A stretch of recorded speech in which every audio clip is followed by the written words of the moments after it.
A&E takes you ancient Athens, the cradle of modern civilization. What happened in the magnificent structures now left in ruins? Discover the secrets behind the mystical monuments of ancient Greece. It's one of the stories of the ages, one of the ancient mysteries. Before we unlock the future, we must find the keys to the past. I'm Leonard Nimoy. Join me and open the door to ancient mystery beginning now, here on A&E.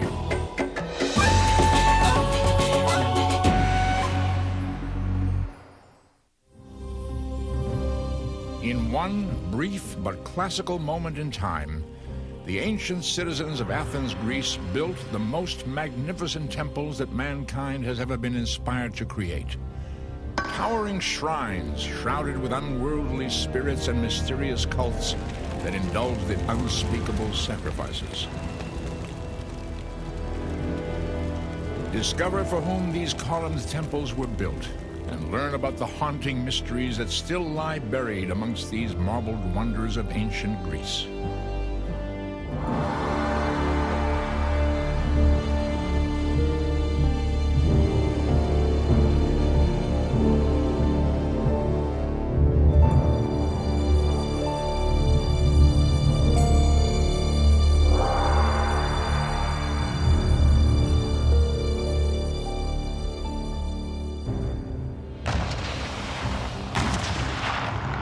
For over 2,500 years, foreign conquerors, treasure hunters, and violent earthquakes tried but failed to completely ravage Athens of its mystical monuments perched on a spiritual citadel called the Acropolis.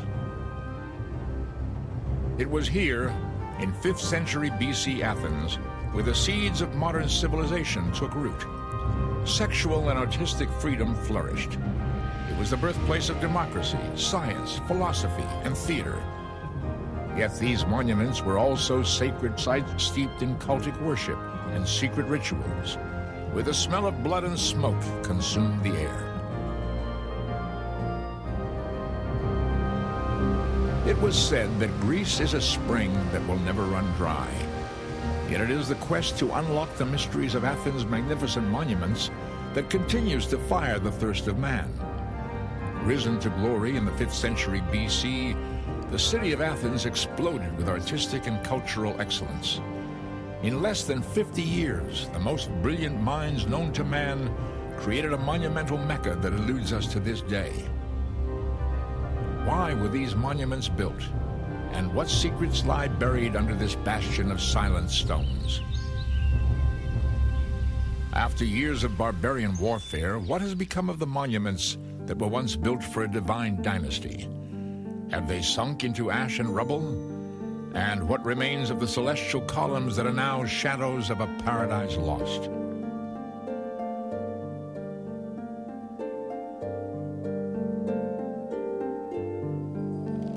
The origins of Athens' temples are lost in myth and legend.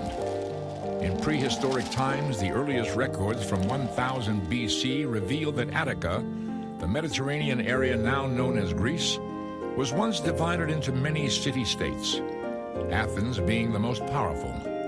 The Acropolis, which means high city, served as a refuge against enemy attacks.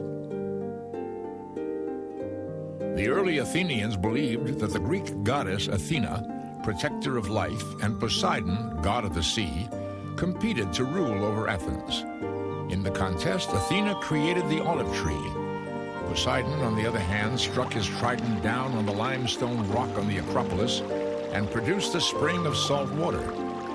Yet it was Athena's luscious olive tree that would become the essence of their economy.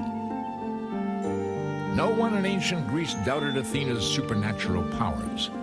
As a result, the creator of the olive tree was proclaimed the divine guardian of Athens. The olive, fertile and self-sown, the terror of our enemies, that no hand tames or tears away. Sophocles. Since primitive times, the ancient Greeks had always respected their gods and goddesses. Early on, they built small shrines throughout the Mediterranean in honor of them. In In 566 BC, the Athenians began building a larger sanctuary on the Acropolis to worship Athena and their other deities. Political disturbances, however, interrupted the construction of the limestone temples. In 480 BC, King Darius of Persia declared war on Attica. Other city-states quickly looked to Athens and its powerful military for help.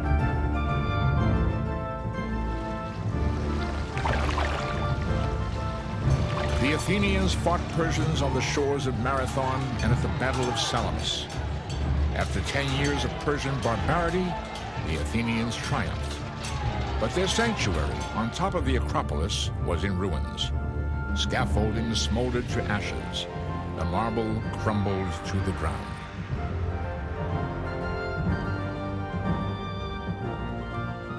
The Persian wars devastated the Athenian spirit. Yet, amidst their sorrow, a miracle occurred. The ancient Greek historian Herodotus wrote that the warring Persians had burned the sacred olive tree that Athena had planted on the Acropolis. But within 2 days, a new shoot sprang forth, a sign that their patron goddess was still protecting the city.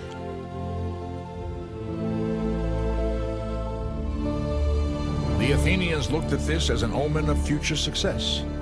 After their victory over Persia, they began rebuilding their devastated city. Since they now had the largest standing army and navy in the Greek world, Athens persuaded other cities to join a military alliance called the Delian League. With the Delian League, Athens became the guardian of Greece. City-states began paying the treasury of Athens for protection against future enemy attacks. With large sums of gold pouring into Athens, one Athenian statesman was determined to rebuild the Acropolis to its fullest splendor. His name was Pericles. Although an aristocrat himself, Pericles was an engaging orator who compelled the rich, poor, and enslaved. This tart-tongued statesman masterminded the organization of a democratic empire. Pericles spun a feeling of optimism and a spirit of an era that would forever be known as the Golden Age. Our city is an education to Greece. Pericles, 449 BC. For over 30 years, this Golden Age shimmered brightly over Athens. In 449 BC, Pericles commissioned the building of 4 civic temples on the Acropolis that would be dedicated to their deities. Of the 4, the Parthenon would become the most important monument of Western civilization. Pericles hired the finest architects, artists, and sculptors. It took over 10 years to transform massive slabs of limestone into a Mediterranean masterpiece. But how was Pericles' remarkable dream accomplished? Building the Parthenon on the Acropolis became an enormous feat which tested the brute strength of man against the forces of nature.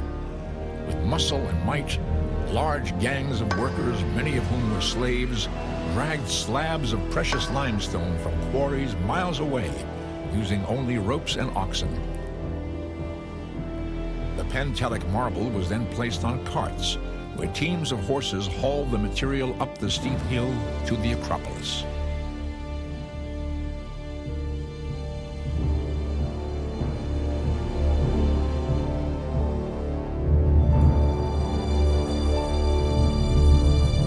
Once the structure was completed, the renowned sculptor Phidias adorned the exterior and interior of the Parthenon with hand-carved sculptures and friezes. They depicted the supreme gods of Mount Olympus, battles between the Greeks and Amazons, and Lapids fighting centaurs. Phidias was idolized throughout Greece. His most awesome achievement was a 40-foot gold and ivory sculpture of the goddess Athena, with a 6-foot statue of the Nike of Victory, which stood in the palm of her hand. In order to protect the gold and ivory sculpture from tempted thieves, the statue of Athena was built in parts so it could be periodically dismantled and the gold could be weighed, just to make sure the patrons of the temple hadn't been chiseling away at its costly structure. If the gold came up short, It was said the whole city would suffer the wrath of Athena. One can to this day have a sense of being a part of those files of columns like soldiers at attention or Greek citizens standing, and when the great doors were swung open, they could see, perhaps a little dimly, the huge ivory and gold statue of the goddess inside. But while they were getting to the Parthenon, they passed another huge statue of her between the gateway, the Propylaea, and the Parthenon. Huge standing statue of Athena in battle array. You couldn't get away from her. In your thoughts, in the word itself, in her presence in Athens. Regarding the statue of Athena, the ancient writer Plutarch wrote that the great statesman Pericles brought the most delightful adornment to Athens and to the rest of mankind, which testified that her power and splendor was not idle fiction. It's the buildings themselves. There's something there, intangible, hard to describe, hard for any of us to describe, but that has to be experienced in person. The contrast of the sunlight, the blue sky, the rough Acropolis stone, and then the finely honed perfection of the workmanship and the proportions that one sees and their significance today as icons of the past. While the exterior of the Parthenon glistened against the Mediterranean sky, the interior also shimmered with a wealth of treasures. They included silver coins, gold vessels, and red clay pottery. The Parthenon held a treasure trove for its patron goddess Athena, but what mysteries loomed inside this marbled wonder? When we return, we will learn what secret rituals were performed in and around the temples of the Acropolis.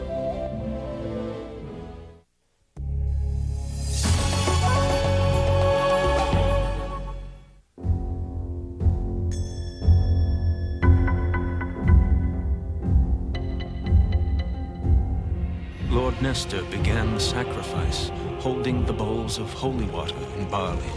Thrasymedes struck the ox a mighty blow. His axe severed the tendons of its neck. The watching women cried out. Dark blood poured out, and life left the carcass. Homer, the Odyssey. The ancient Athenians performed sacred rituals for their gods to keep the evil spirits at bay.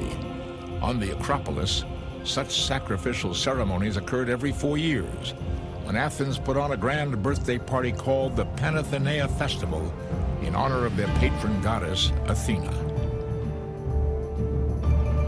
Up until the 5th century BC, the land of Attica, the region now known as Greece, was covered with small shrines and cult centers dedicated to their gods, who were said to live on the top of a snowy peak called Mount Olympus.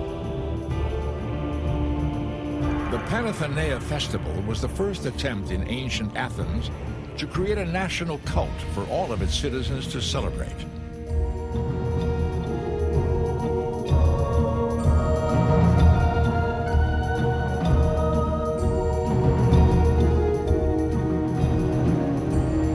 The festival included a grand procession with young cavalrymen on their horses clattering up to the Parthenon with marshals in between them. Young maidens followed them, carrying garlands and a sacred cloth for the goddess Athena.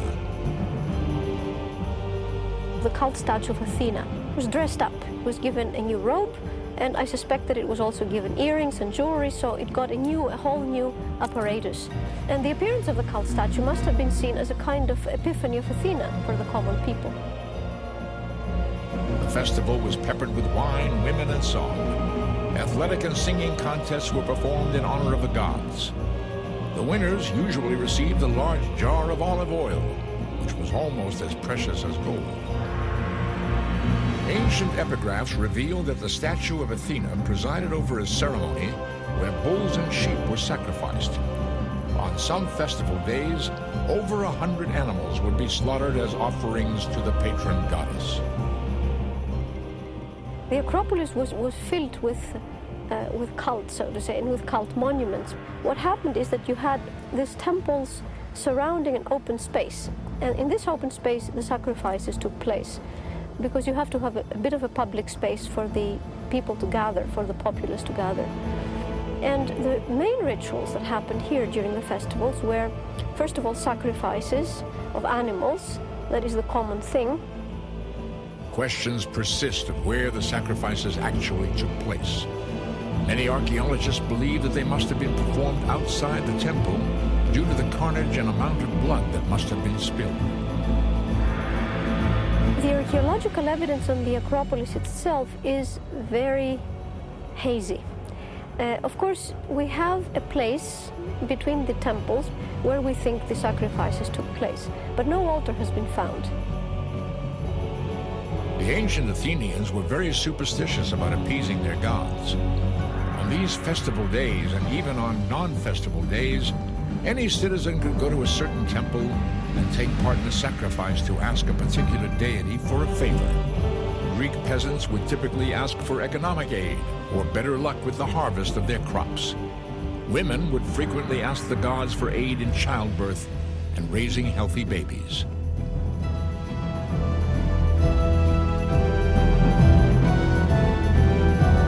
Were animals the only things Athenians sacrificed as offerings to the gods? Answers to this question might be hidden on a frieze that wrapped around the interior facade of the Parthenon. For centuries, historians believed this sculpted panel depicted the birthday party to Athena. But new theories suggest that this frieze may symbolize the myth of a brutal sacrifice of 3 virgin women to the gods to save Athens from the warring Persians. Human sacrifice in ancient Greece was definitely carried out into the historical period. It seems to have been used only in times of dire necessity, when there's a plague, a famine, or a military problem, and you need to propitiate the gods to end this terrible misfortune. Human sacrifice had been discontinued by the Golden Age, although the controversy whether the Parthenon frieze suggests the sacrifice of 3 women continues. Through the ancient Roman travel writer Pausanias, historians do agree that cult worship flourished, particularly inside the Erechtheion, considered the most sacred temple on the Acropolis. Outside the Erechtheion, an oil lamp perpetually burned day and night. Inside the temple were shrines and cultic worship to many gods. The ancient Roman writer Pausanias observed that in front of the temple's entrance was an altar to the god Zeus. There, nothing was sacrificed that breathed, and no wine could be served. However, the ancient Greeks did offer sweet cakes to their imposing god. The Erechtheion was the last of the major buildings built on the Acropolis. Properly speaking, we really should be calling it the Temple of Athena Polias, because it housed the most important image of Athena on the Acropolis. This was a very ancient wooden image that may have even fallen from the sky, according to one ancient author. The Erechtheion was considered a jewel of architecture. On the north side of the temple is the alluring Porch of Maidens, 6 magical sculptures of beautiful women who serve as columns holding up the sacred temple. Much speculation has surrounded these women. Who were they? One ancient Roman architect said they symbolized maidens captured in a battle in the 5th century. Other archaeologists believe they are the daughters of King Kekrops, who is believed to be buried underneath the temple. It is often assumed that it was there at the southwest corner, and that the Porch of the Maidens, that the maidens themselves perhaps represent the daughters of King Kekrops. But no burial was recovered in any of the excavations in the last century. The Erechtheion was shrouded with unworldly spirits. But what secrets loom inside the 3rd monument that was built on the sacred hill? The Temple of Athena Nike is located near the entranceway leading up to the Acropolis. Built after the completion of the Parthenon in 432 BC, this magical temple is smallest and the most delicate monument on the site. Excavation of ancient inventories revealed this shrine also housed a statue of the goddess Athena, as well as serving as a treasury that resembled a modern-day bank.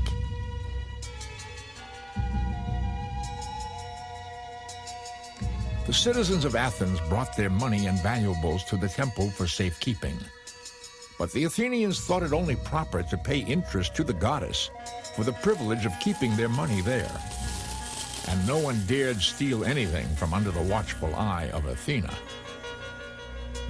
The monuments in Athens were not only masterpieces of art, but also political and sometimes sexual expressions of the society which created them. When we return, Ancient Mysteries will trace the origins of Western civilization by uncovering the monumental remains of an orgiastic cult of ancient Athens.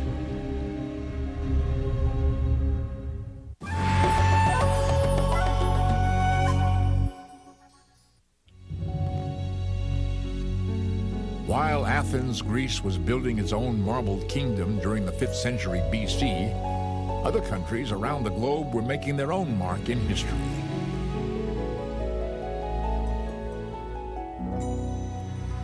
In India, a visionary called the Enlightened One founded the Buddhist Empire, which quickly spread across Asia. Its followers were taught the way to nirvana was to achieve wisdom and renounce negative thoughts. In the Holy Land, the Wall of Jerusalem was known to have been erected by Nehemiah and Ezra. It was during this time, too, that the Torah became the moral book of the Jewish state.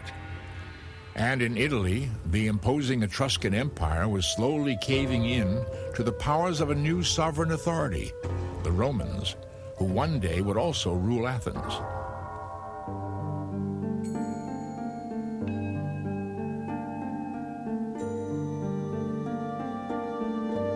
The creative spirit on the Acropolis was contagious, gushing down into the heart of the city of Athens called the Agora. During the glorious Golden Age, the Agora was a place bursting with inspiring minds in search of human excellence. Buried in this garden of rubble are the seeds of Western civilization, hundreds of monuments which symbolized the daily life of a powerful and creative society.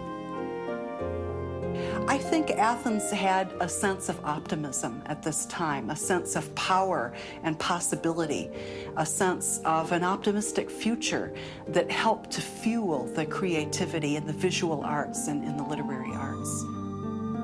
Athens was the birthplace of literature expressed in the works of the playwrights Aeschylus, Sophocles, and Euripides. It produced the first philosophers, Socrates, Plato, and Aristotle. And it was the home of the founder of medicine, Hippocrates. But why did the foundations of Western civilization begin in Athens? The very words that come to us today, the word politics comes from the Greek word polis, and democracy and anarchy and tyranny and oligarchy are all Greek words. And so is drama and tragedy and comedy, and so is athletics. The stadium is a Greek word. The theater is a Greek word. All of these forms, whether they be architectural forms, whether they be literary forms, whether they be political forms, came together during that golden age. After 2,000 years since its construction, teams of archaeologists have brought to the surface the origins of Western thought and society. Since 1931, over 100 ancient buildings and nearly 200,000 antiquities have been dug up from under the modern city. Today, in the Agora, archaeologists are continually in search of ancient Athens. Athens is essentially a massive archaeological site, but the modern city sits directly on top of all of the rest of the ancient city. And if one could tear out 500 buildings, 1,000 buildings, one could expose dozens more ancient buildings, which now lie some 15 to 20 feet below the modern street levels. They're there waiting to be discovered. The Agora was the center of town in all respects. Or it's like the mall in Washington, huge big open space with the buildings you need to run the government grouped around it. It was here in the Agora that archaeologists first discovered the beginnings of democracy as we know it today. Inspired by the democratic spirit of their leader, Pericles, the ancient Athenians wrote their own constitution. Our constitution is called a democracy because power is in the hands not of a minority, but of the whole people. Pericles, 431 BC. Although slavery was entrenched in their society, most Athenians believed their democratic government worked. Below are the remains of the first House of Representatives building, where 500 Athenian senators once voted on legislation. And it was here where the first jury system was conceived. Instead of 9 men and women, it was a jury of 201 or 501 or 1,501 Athenian citizens who happened to be sitting on the jury that day, who would make essentially the constitutional decision. They would have jurors' tickets and they would be assigned by lot. You couldn't tell until the court actually began sitting who was going to be a juror that day, so it was very hard to bribe an Athenian jury. Archaeologists have uncovered the stone ballot box and dozens of bronze ballots that were used by jurors to vote to either sentence or set free a defendant. Most cases were heard indoors, but in the case of murder, the trial was held outside because the Athenians were superstitious. A potential murderer could pollute the sacred halls of justice. Ancient Greeks were not only concerned with political correctness, but they also believed in enjoying life to its fullest. Athenians credit their god Dionysus. His orgies of wine and dance evolved into the beginnings of theater as we know it today. Near the Agora are the remains of the theater dedicated to Dionysus. It was here the ancient tragedies and comedies were lavishly performed to rousing applause. Come and dance, all you who hear us. Come and worship Dionysus. Crown your head with sacred vine leaves. Raise on high the sacred pine torch. Come and dance. Your god is here. The Bacchae by Euripides. Here in the Agora, archaeologist John Camp is reading an ancient inscription record of the winning poets and producers in comedy and tragedy in a theatrical contest of 400 BC. In Athens, we can see the Academy Awards being awarded in 390 BC. This took place in the Theater of Dionysus, which was south of the Acropolis. Very early theater probably took the form of dances in honor of the god, and then gradually actors were added to the performance to tell a story or a particular myth. By the 5th century BC, these plays were being produced over a period of 4 days and in the form of contests with prizes for the various participants. Physical and artistic expression was performed both publicly and privately. Ancient buildings and pottery dug up in the Agora have provided insight into the Athenian zest for life. They had plenty of fun. Men's drinking banquets are an essential part of life. There were no spirits, of course, nothing distilled, so it's all wine, either watered or not watered. All those ladies and gentlemen having various kinds of sexual adventures and conquests, the whole class of prostitutes is really not quite fair, but shall we say free and easy foxes that were available. And nobody minded this at all. And they were very free about sexual illusion. It wasn't like Victorian times. 5th century Athens seemed to symbolize the essence of tolerance. Yet the Athenians' tempers eventually ran short with Socrates, the founder of philosophy, whose restless intellect constantly challenged the ebb and flow of society. In 399 BC, the brilliant orator was accused of questioning the existence of gods and corrupting the minds of young males in the city. In the Agora, a stone has been excavated, where some believe Socrates stood to swear of his innocence. Athenians, I am not going to argue for my own sake, but for yours. If you kill me, you will not easily find a successor to me, who, if I may, am sort of a gadfly given to the state by God, Socrates. The jury thought otherwise. The founder of philosophy was condemned to death. Socrates was forced to drink a poisonous potion of hemlock. To many, his death symbolized the end of the Golden Age. And after decades of peace, the Athenians found themselves embroiled again in a bloody war. When we return, we will discover how decades of warfare plunged Athens into centuries of oblivion. And we will examine who were the protectors and plunderers of Athens' sacred monuments.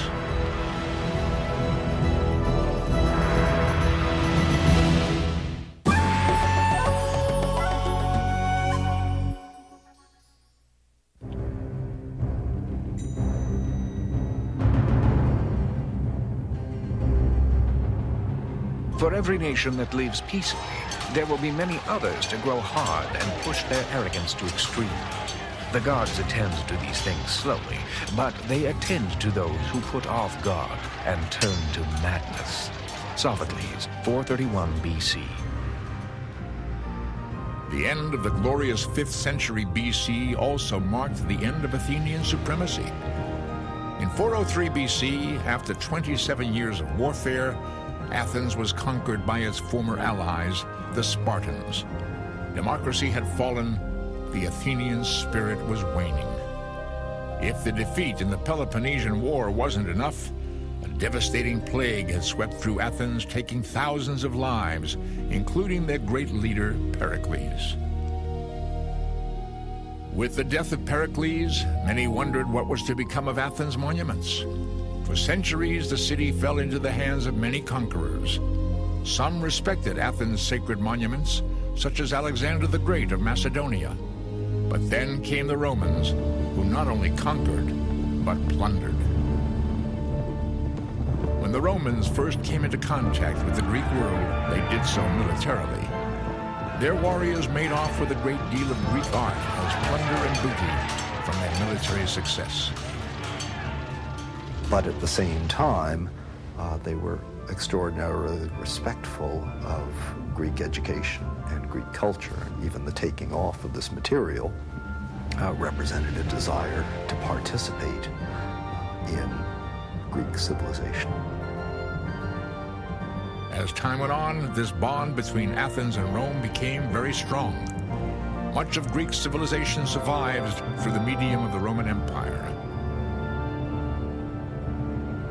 During the Byzantine Empire of 435 AD, foreign attitudes towards the monuments began to change. A Christian basilica was built in the center of the Parthenon. Cultic worship in the temples was outlawed. The 40-foot statue of Athena had already been melted down to harvest its precious gold and ivory. Nothing remains of the original statue. There exists only miniature marble replicas of the supreme goddess. Destruction on the Acropolis was gradual until the Turkish invasion of 1456, when the monuments suffered their greatest devastation. The Turks destroyed the temple of Athena Nike and used its marble for building material, fortifying the Propylaea or entranceway. Inside the Parthenon, a mosque was built, replacing the church. And there too, inside the Parthenon, the Turkish military stored their powder magazine. So by the time the Turks got to Athens and Greece, it was a brutally impoverished, underpopulated country. Wasn't anything the Athenians could do then. There was nothing there left of their past. By then, many of the monuments simply had decayed. You know, if you don't maintain a building, it falls down eventually. During this time, foreign visitors to Athens tried to keep the image of the worn monuments alive by making detailed drawings of them.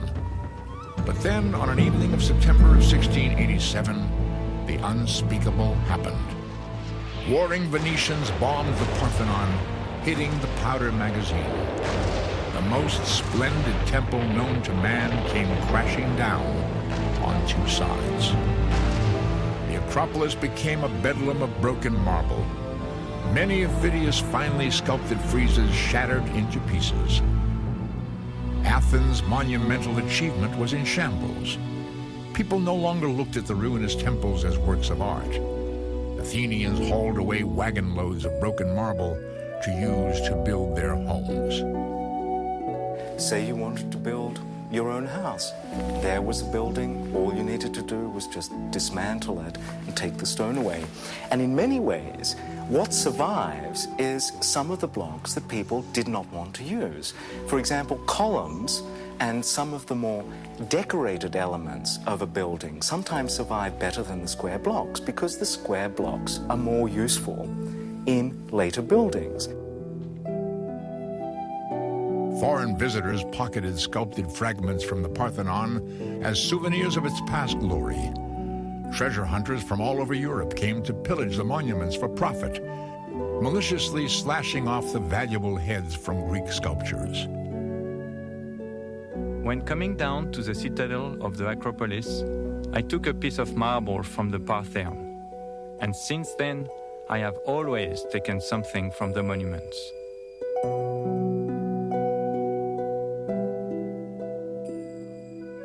This is probably our greatest loss, that it is these sculptures, these reliefs that have been either stolen or destroyed by barbarians, including Christians who thought that they should destroy these pagan images, or simply being looted by later European countries. Of all the plunderers who ventured to Athens, none were more controversial than Lord Elgin of Scotland. Elgin was an 18th century Scottish nobleman who was appointed ambassador to Istanbul and the Sultan of the Ottoman Empire. Elgin became obsessed with purchasing antiquity.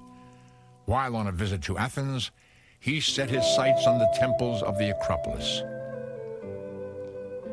In 1802, Lord Elgin received permission from the Turkish authority, who was then in charge of Athens, to remove the sacred sculpture from the Parthenon. The citizens of Athens were outraged by Elgin's attempt to ravage the Acropolis of its masterpieces. But at the time, there was strong competition among Western Europeans, particularly the French and British, for collecting remnants of Greek sculpture and Greek architecture. Lord Elgin was said to have had mixed emotions about pillaging the monuments, but at the same time, he was very eager to bring parts of Athens' past back to England. With saws and chisels, Lord Elgin's men stripped the Parthenon of much of its treasures. They took 12 statues, 56 panels from its infamous frieze, and 15 metopes. Many of these marbles smashed to pieces when lowered to the ground. Elgin then set his sights on the sacred Erechtheion and removed one of its columned maidens and replaced it with a plain marble column. The Athenians were outraged. Had Elgin gone too far? While sailing back to England with his harvest of plunder, Elgin's vessel was shipwrecked. Several marbles sunk to the ocean floor, never to be found. Some Athenians believed that Poseidon, god of the sea, took revenge on Elgin, although Lord Elgin was later able to retrieve much of his sunken treasure trove. By collecting these remains of antiquity for the benefit of my country, and by saving them from future destruction, I was not impelled by the search for personal gain. Lord Elgin, 1816. Back in England, the marbles from the Acropolis were proudly displayed in the British Museum, where they remain today. Yet the controversy surrounding Elgin and the marbles continues. Was he a protector or plunderer of Athens' sacred monuments? He was a person who believed in what he was doing. We call him a plunderer today, and from our point of view today, it's justified. But I don't believe that he thought of himself that way at all. He was a man mad for the classics. Today, the Greek government is petitioning to have the infamous Elgin marbles returned to a new museum being built in Athens. However, the British government has refused to return them. Should the Elgin marbles be returned to Athens? Many people would say yes, that these sculptures belong with the original building. It's a complicated ethical question and one that deserves serious consideration and debate. My feeling is that the Greeks today in Athens are well able to take care of the marbles in a proper way, and my feeling is that the marbles should be returned to Athens. There are two sides to the question. It's very hard to take a side of it. But I know that if I were a teacher in the University of Athens, I would passionately want them back. You know, born Greek and brought up in the Greek heritage. One understands that. It took centuries for the country of Greece to reclaim its independence. Now, how is the city of Athens attempting to reclaim its past? When we return to Ancient Mysteries, we will witness modern-day Athens in search of its magnificent monuments of yesteryear.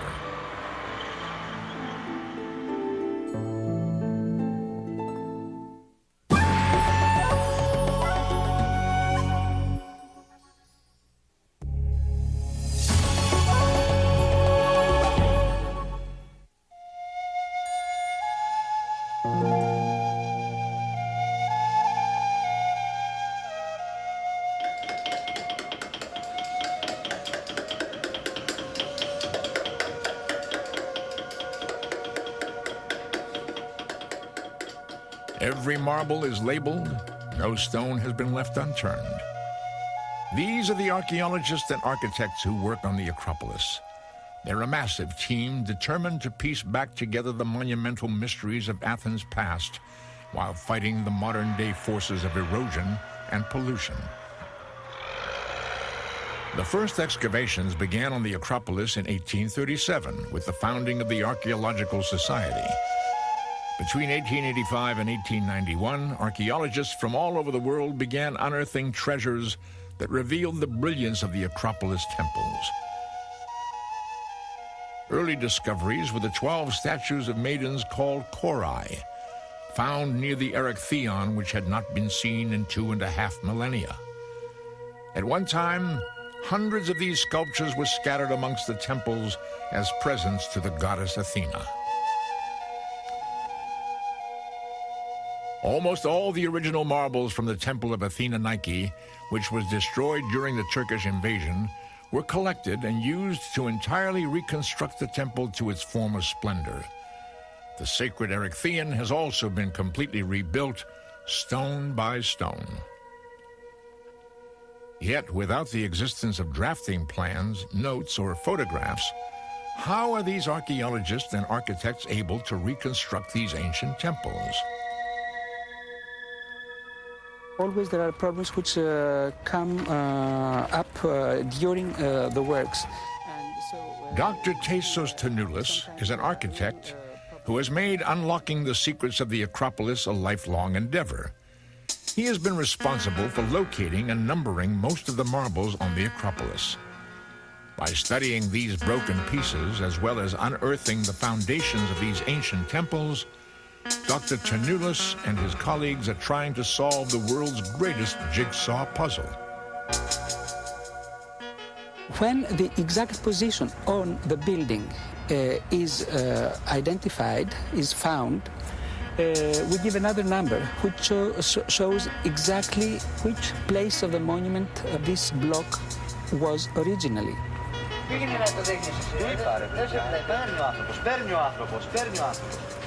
It is like a puzzle. I mean, it goes only in one place, not in many places. So this is something good. But of course, we understand that it needs a lot of experience and, how to say, a familiarity with the object, the material, the archaeological material of the building. Restoration work on the Parthenon is far from over. Yet will restoring these limestone temples enable archaeologists to make new discoveries about Athens' past?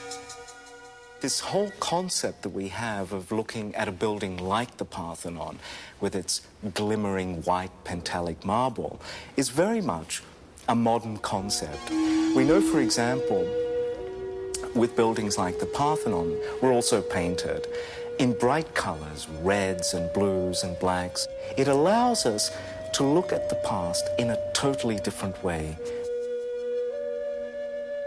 There are numerous buildings in Athens that we know of that we have not yet uncovered. One could start with the town hall or the Prytaneum, where the eternal flame was kept. We've never found that. That's one of the pleasures of excavation, is you never know what you're going to find, absolutely. And you stand always to learn a great deal more about Greek history or Greek civilization, but you can't predict it until you start. Today, the ancient monuments of Athens are only a shell of their former glory. Many stripped of their sculpture, roofs, and very foundations. The ancient sacrifices and rituals that took place in and around these shrines are lost in the pages of history books. Although much has been either forgotten or destroyed, why do these crumbling monuments still fascinate modern-day visitors to Athens? I think that even today, looking at these remains, which are so partial and even rather sad, we still sense that sense of aspiration and achievement and aesthetic perfection that is there intrinsically in the buildings. So I would say that it's the buildings themselves that are the principal lure for visitors today. Athens still remains a fertile bastion for those in search of an ancient past through its monuments that have survived the test of time. Future ages will wonder at us, as the present age wonders at us now. Pericles.